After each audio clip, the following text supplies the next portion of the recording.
Hi guys, ఈ వీడియోలో మీకు అప్లికేషన్ ఫామ్ ఎలా ఫిలప్ చేయాలనో క్లియర్గా ఈ యొక్క గైడెన్స్ వీడియోలో అయితే చెప్పడం జరుగుతుంది. సో ఈ వీడియోని అయితే ఎండ్ వరకు చూడండి, మీకు ఎటువంటి డౌట్స్ అనేవి కూడా క్రియేట్ అయితే అవ్వవు అనమాట. ఓకేనా. సో ముందుగా డాక్యుమెంట్స్ ఏమేం కావాలి ఈ యొక్క అప్లికేషన్ ఫామ్ ఫిలప్ చేయడానికి అనేసి క్లియర్గా అయితే ఇక్కడైతే మెన్షన్ చేసే ఉంది.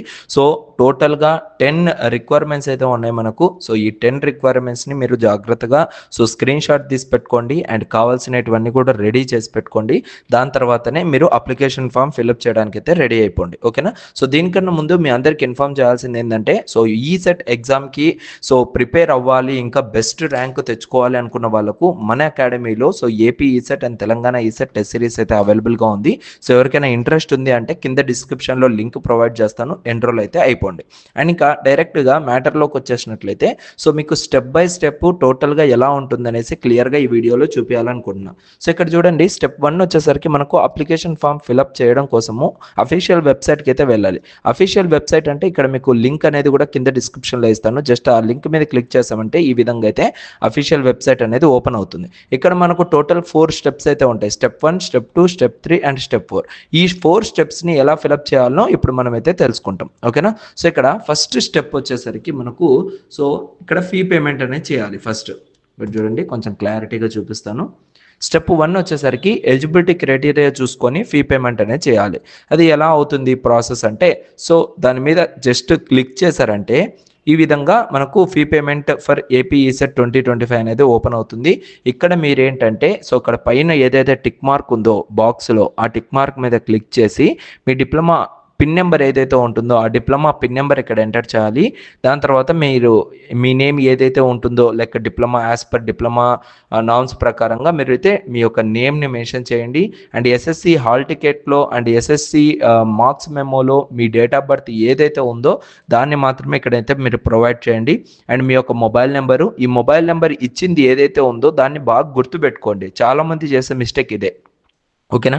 సో మొబైల్ నెంబర్ ఇచ్చేస్తారు, తర్వాత మీకు దీని పని ఏముండదులే అనేసి అనుకుంటారు. బట్ ఈ మొబైల్ నెంబర్ అనేది మీరు వన్స్ మీ కాలేజ్లో జాయిన్ అయినంత వరకు మీకు అయితే యూజ్ అయితే అవుతుంది. ఓకేనా. దాని తర్వాత ఆల్టర్నేట్ మొబైల్ నెంబర్ మీ ఫాదర్ది కానీ మీ మదర్ది కానీ మీ యొక్క సిబ్లింగ్స్ కానీ ఎవరిదైనా కూడా మీరైతే ప్రొవైడ్ చేయొచ్చు. అండ్ ఈమెయిల్ ఐడి అనేది కూడా మ్యాండేటరీగా ఇవ్వండి, ఎందుకంటే మీకు ఏ కాలేజ్లో సీట్ వచ్చింది అండ్ మీ అప్లికేషన్ ఎంతవరకు వచ్చింది, కౌన్సిలింగ్కి సంబంధించిన అప్డేట్స్ అవన్నీ కూడా మీకు ఈమెయిల్లో అయితే కమ్యూనికేట్ అవుతూ ఉంటారు. అండ్ కేటగిరీ, మీ క్యాస్ట్ ఏంటి అనేసి కూడా అయితే మీరు ఇక్కడ మెన్షన్ చేయాల్సి ఉంటుంది. అండ్ దాని తర్వాత పేమెంట్ ఆప్షన్స్. మీరు దేని ద్వారా పేమెంట్ చేయాలనుకుంటున్నారో దాన్ని జస్ట్ సెలెక్ట్ చేసుకొని పే మీద క్లిక్ చేశారంటే డైరెక్ట్గా మీకు ఓసీ అయితే 600, బీసీ అయితే 550, ఎస్సీ ఎస్టీ అయితే 500 రూపీస్ అయితే పే చేయాల్సి ఉంటుంది. ఆ పేమెంట్ అనేది మీరు డైరెక్ట్గా లైక్ ఇక్కడ కనపడుతున్న విధంగా మొత్తం అన్నీ కూడా డీటెయిల్స్ ఫిల్అప్ చేసిన తర్వాత పేమెంట్ మీద క్లిక్ చేస్తేనే కార్డ్ నెంబర్ ఏదైతే ఉంటుందో ఆ card number, card holder, expiry date, CVV number enter చేసి పే నౌ మీద క్లిక్ చేశారంటే మీ యొక్క పేమెంట్ అనేది సక్సెస్ఫుల్గా కంప్లీట్ అయిపోతుంది. సక్సెస్ఫుల్గా కంప్లీట్ అయిపోయిన తర్వాత మీరు డైరెక్ట్గా దాన్ని లైట్ తీసుకోకండి. ఈ యొక్క పేమెంట్ రిసిప్ట్ ఏదైతే ఉందో ఆ పేమెంట్ రిసిప్ట్ని మీరు జస్ట్ స్క్రీన్ షాట్ కానీ లేదంటే ఫోటో కానీ తీసి పెట్టుకోండి. ఓకేనా. లేదా ఆ నెంబర్ పేమెంట్ ఐడి ఏదైతే ఉందో ఆ పేమెంట్ ఐడి అనేది సపరేట్గా ఒక నోట్బుక్లో రాసి పెట్టుకోండి. ఇప్పుడు నేను ఏవైతే చెప్తున్నానో ఇవన్నీ కూడా మీరు మ్యాండేటరీగా చేయండి, తర్వాత మీకు ఎటువంటి ఇష్యూస్ అనేవి రావు. వన్స్ పేమెంట్ అయిపోయిన తర్వాత స్టెప్ 1లో, స్టెప్ 2లో మీ యొక్క పేమెంట్ స్టేటస్ అనేది చెక్ చేసుకోవాలి. అంటే మీరు పేమెంట్ చేసింది సక్సెస్ అయిందా ఫెయిల్యూర్ అయిందా అనేసి. జస్ట్ సెకండ్ స్టెప్ మీద క్లిక్ చేశారంటే పేమెంట్ స్టేటస్ కోసము మీ యొక్క hall ticket number, mobile number అడుగుతుంది. జస్ట్ ఆ నెంబర్ డీటెయిల్స్ ఎంటర్ చేసిన తర్వాత చెక్ పేమెంట్ స్టేటస్ మీద క్లిక్ చేస్తే పేమెంట్ సక్సెస్ అయిందా ఫెయిల్యూర్ అయిందా అనేసి క్లియర్గా ఇక్కడ తెలిసిపోతుంది. వన్స్ సక్సెస్ అయింది అంటే మనం ఇంకా ఏ మాత్రం లేట్ చేయకుండా స్టెప్ 3కి అయితే వెళ్ళిపోతాం.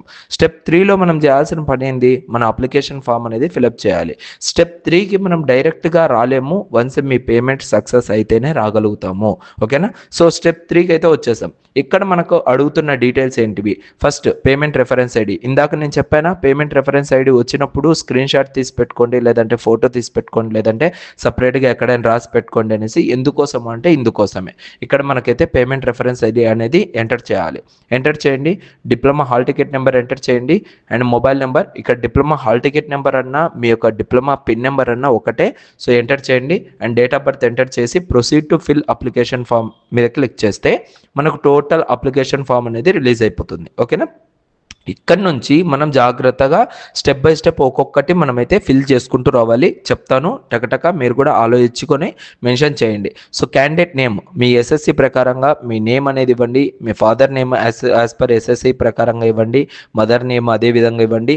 Date of birth, gender male అయితే మేల్, ఫీమేల్ అయితే female, and Aadhaar card number, ration card number. So Aadhaar card number మ్యాండేటరీగా ఇవ్వాలి. రేషన్ కార్డ్ నెంబర్ కూడా మ్యాండేటరీగా ఇవ్వండి. ఇన్ కేస్ రేషన్ కార్డు మీ దగ్గర లేదు అంటే జస్ట్ దాన్ని అయితే వదిలేయండి. ఓకేనా. దాని తర్వాత యాన్యువల్ ఇన్కమ్ ఆఫ్ పేరెంట్స్, మీరు డెఫినెట్లీ యాన్యువల్ ఇన్కమ్ అనేది మెన్షన్ చేయాలి. ఎవరికైతే ఖచ్చితంగా మాకు ఫీజు రింబర్స్మెంట్ కావాలి అనుకున్న వాళ్ళు యాన్యువల్ ఇన్కమ్ మీద అయితే క్లిక్ చేయాలి. బిలో 1 lakh లేదంటే అబోవ్ 1 lakh, బిలో 2.5 lakh, ఇది మీరు చెక్ చేసుకొని మీ యాన్యువల్ ఇన్కమ్ సర్టిఫికేట్లో మెన్షన్ చేస్తుంటారు ఎంత ఇన్కమ్ అనేది వస్తుంది మీ యొక్క టోటల్ పేరెంట్స్కి అనేసి. సో అది చూసుకొని మీరు యాన్యువల్ ఇన్కమ్ సర్టిఫికేట్ నెంబర్ కూడా మీరు ఇక్కడ మెన్షన్ చేయాల్సిందైతే ఉంటుంది. దాని తర్వాత కేటగిరీ కూడా చాలా అంటే చాలా ఇంపార్టెంట్. క్యాస్ట్ సర్టిఫికేట్ ఓసీ వాళ్ళకైతే నాట్ రిక్వైర్డ్. ఓసీ కాకుండా అదర్ కేటగిరీస్ ఎవరైతే ఉన్నారో సో వాళ్ళైతే ఖచ్చితంగా సో కేటగిరీ అయితే మెన్షన్ చేయండి. స్పెషల్ రిజర్వేషన్ కేటగిరీ అనేది మీకు యూస్ఫుల్ అయితే అవుతుంది వన్స్ సీట్ సెలెక్షన్ అప్పుడు. మీరు ఇక్కడ కనపడుతున్న దానిలో ఏదైనా మీకు సర్టిఫికేట్ ఉంది అంటే దాన్ని సెలెక్ట్ చేసుకొని దాని నెంబర్ అనేది ప్రొవైడ్ చేయండి. ఫిజికల్లీ హ్యాండిక్యాప్డ్ కూడా సంబంధించి మీకు సర్టిఫికేట్స్ ఉంటే మీరు ఇక్కడైతే మెన్షన్ చేయొచ్చు. అండ్ మైనారిటీ, నాన్ మైనారిటీ అనేది సెలెక్ట్ చేయండి. దాని తర్వాత ప్రెజెంట్ అడ్రస్, మీ హౌస్ నెంబరు, విలేజ్, ఇవన్నీ ఇంకా మీకు ఆల్రెడీ తెలిసింటివే. ఈ డీటెయిల్స్ అన్నీ కూడా మెన్షన్ చేయండి. And present address, permanent address రెండు కూడా సేమ్ అంటే జస్ట్ మళ్ళీ కింద అవన్నీ ఫిల్ చేయాల్సిన అవసరం లే. ఇక్కడ మీకు కనపడుతుందా రెడ్ కలర్ మార్కుతో permanent address same as present address అని, ఆ బాక్స్లో జస్ట్ టిక్ మార్క్ ఇచ్చారంటే యాజ్ ఇట్ ఈస్గా మీరు ప్రెజెంట్ అడ్రస్ ఏదైతే ఉందో అదే పర్మనెంట్ అడ్రస్లోకి అయితే మారిపోతుంది.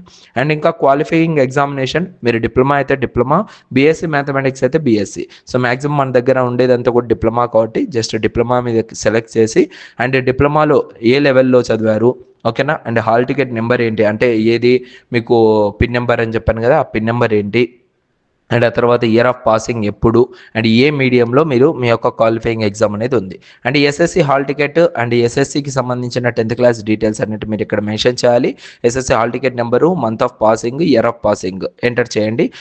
రూరలా, అర్బన్, ఇది ఒకసారి చూసుకోండి. రూరల్ అంటే పల్లెటూర్లలో చదివిన వాళ్ళు, అర్బన్ అంటే సిటీస్లో చదివిన వాళ్ళు, అది కూడా మెన్షన్ చేసుకుంటూ చూసుకోండి. ఓకేనా.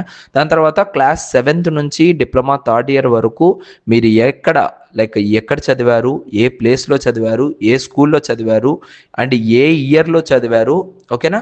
అండ్ ఏ ఇయర్లో మీరు పాస్డ్ అవుట్ అయ్యారు, ఇవన్నీ కూడా మీరైతే మెన్షన్ చేయాలి. జాగ్రత్తగా మీ స్టడీ సర్టిఫికేట్స్ ఉన్నాయి అంటే చూసుకొని నీట్గా నిదానంగా ఇవన్నీ కూడా ఫిలప్ చేసుకోవడానికి అయితే ట్రై చేయండి. దాని తర్వాత లోకల్ ఏరియా, ఇది ఓన్లీ ఎవరైతే తెలంగాణ నుంచి ఏపీకి, ఏపీ నుంచి తెలంగాణ వాళ్ళకైతే యూజ్ అవుతుంది.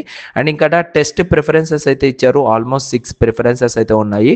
అంటే మీరు ఎగ్జామ్ ఎక్కడ రాయాలనుకుంటున్నారు దాన్ని మీరైతే సెలెక్ట్ చేసుకోవచ్చు. అంటే మీకు నియర్ బై స్టేషన్స్ ఏవైతే ఉంటాయో అక్కడ నుంచి మీరైతే ప్రిఫరెన్స్ ఇవ్వండి. ఫర్ ఎగ్జాంపుల్ మీరు తిరుపతికి సంబంధించిన వాళ్ళైతే ఫస్ట్ ప్రిఫరెన్స్ తిరుపతి ఇవ్వండి. సెకండ్ ప్రిఫరెన్స్ అనేది దాని దగ్గరలో ఇంకా ఏమైనా ఊర్లు ఉన్నాయి, ఫర్ ఎగ్జాంపుల్ చిత్తూరు అనేది మీకు ఇంకా దగ్గర అవుతుంది, సెకండ్ ప్రిఫరెన్స్ చిత్తూరు ఇవ్వండి. అలా కాకుండా ప్రిఫరెన్స్ 1 అనేది మీరు తిరుపతిలో ఉండి హైదరాబాద్ ఇచ్చారనుకోండి, అప్పుడు ఏమవుతుంది, మీరు తిరుపతి నుంచి హైదరాబాద్కి వెళ్ళి మీరు ఎగ్జామ్ రాయాల్సింది వస్తుంది. సో అది చాలా అంటే చాలా ఇబ్బంది అయితే అవుతుంది. సో దానికోసం ప్రిఫరెన్స్ ఎప్పుడు కూడా మీకు దగ్గరలో ఏదైతే టెస్ట్ సెంటర్స్ ఉన్నాయో వాటిని మాత్రమే ఇవ్వడానికి అయితే ట్రై చేయండి. ఓకేనా. సో ఇలా ప్రిఫరెన్సెస్ అన్ని కూడా ఇచ్చిన తర్వాత మీ ఫోటో అనేది ఇక్కడ అటాచ్ చేయాలి. ప్రొఫెషనల్గా ఉండేటట్లుగా చూసుకోండి ఫోటో అనేది. ఆ ఫోటో అనేది కూడా less than 50 KB ఉండేటట్లుగా చూసుకోండి. ఆ less than 50 KB ఎలా అవుతుంది, less than 30 KB సిగ్నేచర్ ఎలా అవుతుంది అనేసి కింద డిస్క్రిప్షన్లో ఒక వీడియో అయితే చేశాను. సో ఆ వీడియో చూసారంటే మీకు ఒక రెఫరెన్స్ అయితే దొరుకుతుంది. ఓకేనా. సో ఈ విధంగా ఫోటో సిగ్నేచర్ యాడ్ చేసిన తర్వాత జస్ట్ ఇక్కడ సో ఒక టిక్ మార్క్ అనేది ఇవ్వాలి. టోటల్గా కన్వీనర్ నుంచి ఒక నోటీస్ డిక్లరేషన్ అనేది ఉంటుంది. జస్ట్ టిక్ మార్క్ ఇచ్చేసి సేవ్ చేయండి. ఫస్ట్ సబ్మిట్ చేయకుండా సేవ్ చేయండి. సేవ్ చేసిన తర్వాత మీకు ఇంకా కొంచెం కిందికి వచ్చారంటే మీరు ఏవైతే డీటెయిల్స్ ఎంటర్ చేశారో ఆ డీటెయిల్స్ అన్నీ ఒకసారి మీరైతే చెక్ చేసుకోవచ్చు. ఓకేనా. అది ఎలా అనేది చూపిస్తాను చూడండి.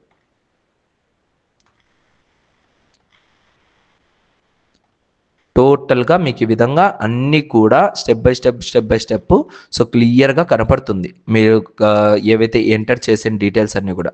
సో వన్స్ ఇవన్నీ కూడా కరెక్ట్ అనిపిస్తే దాని తర్వాత కన్ఫర్మ్ అండ్ ఫ్రీజ్ అయితే చేయండి, అంటే సబ్మిట్ చేసేయండి. మీ యొక్క ఏదైతే అప్లికేషన్ ఫామ్ ఉందో అది సబ్మిట్ చేసేయండి. సబ్మిట్ చేసిన తర్వాత మీకు ఇలా ఒక పాపప్ వస్తుంది అండ్ మీ మొబైల్ నెంబర్కి మీ ఈమెయిల్ ఐడికి కూడా ఈ విధంగా రిజిస్ట్రేషన్ నెంబర్ అనేది కూడా మెయిల్ ద్వారా అండ్ నార్మల్ మెసేజ్ ద్వారా వస్తుంది.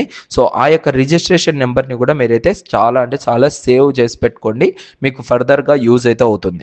అండ్ అంతే, దాని తర్వాత ఇంకా ప్రాసెస్ ఏం లేదు, డైరెక్ట్గా మీరు మీ యొక్క అప్లికేషన్ ఫామ్ని సో ప్రింట్అవుట్ తీసుకోవడమే. సో వన్స్ ప్రింట్అవుట్ తీసుకున్న తర్వాత 4 స్టెప్స్ అనేవి కంప్లీట్ అయిపోతాయి. ఇదంతా అయిపోయిన తర్వాత ఏం చేయాలి బ్రదర్ అంటే డైరెక్ట్గా మీ యొక్క ఎగ్జామ్కి అయితే ప్రిపేర్ అవ్వాలి. ఓకేనా? సో మీ ఎగ్జామ్కి ప్రిపేర్ అవ్వాలి అంటే మన యొక్క అకాడమీలో ఏపీ ఈసెట్ అండ్ తెలంగాణ ఈసెట్కి సంబంధించిన టెస్ట్ సిరీస్ అయితే అవైలబుల్గా ఉంది. ఈ టెస్ట్ సిరీస్ని మీరు కనుక ప్రిపేర్ అయినట్లయితే ఎవ్రీడే ఎగ్జామ్ అనేది కండక్ట్ చేస్తూనే ఉంటాం కాబట్టి టాపిక్ వైజ్గా సబ్జెక్ట్ వైజ్గా టెస్ట్లు ఉంటాయి అండ్ మాక్ టెస్ట్లు గ్రాండ్ టెస్ట్లు కండక్ట్ చేస్తున్నాను. And pre final ECET exam ఉంటుంది, షార్ట్ నోట్స్ ఉంటుంది, ఎంపీసీ ప్లస్ కోర్ బ్రాంచెస్కి సంబంధించి అండ్ ఈసెట్కి సంబంధించిన స్పెషల్ గైడెన్స్ గ్రూప్ అనేది ఒకటి ఉంటుంది. ఆ గ్రూప్లో కూడా మిమ్మల్ని అయితే యాడ్ చేయడం జరుగుతుంది. ఇలా మీకు లాట్ ఆఫ్ అడ్వాంటేజెస్ అయితే ఉన్నాయి ఈ టెస్ట్ సిరీస్ ద్వారా. సో మీరు కూడా ఈ యొక్క టెస్ట్ సిరీస్ని కనుక ఎన్రోల్ అయినట్లయితే మీకు చాలా ప్రిపేర్ అనేది అవ్వడానికైతే వీలైతే అవుతుంది. ఓకేనా? సో ఇంకా ఇలాంటి వీడియోస్ కోసం మన ఛానల్ని సబ్స్క్రైబ్ చేసుకోండి. సో ఇంకా ఏమైనా డౌట్స్ ఉన్నాయంటే మీరు నాకు డైరెక్ట్గా వాట్సాప్లో కానీ లేదంటే సో కింద కామెంట్ సెక్షన్లో కానీ కామెంట్స్ చేస్తూ ఉండొచ్చు. నేను దానికి సంబంధించిన డౌట్స్ ఏమైనా ఉన్నాయంటే క్లియర్ చేస్తూ వస్తాను. Thank you so much guys. See you in next video. Love you all.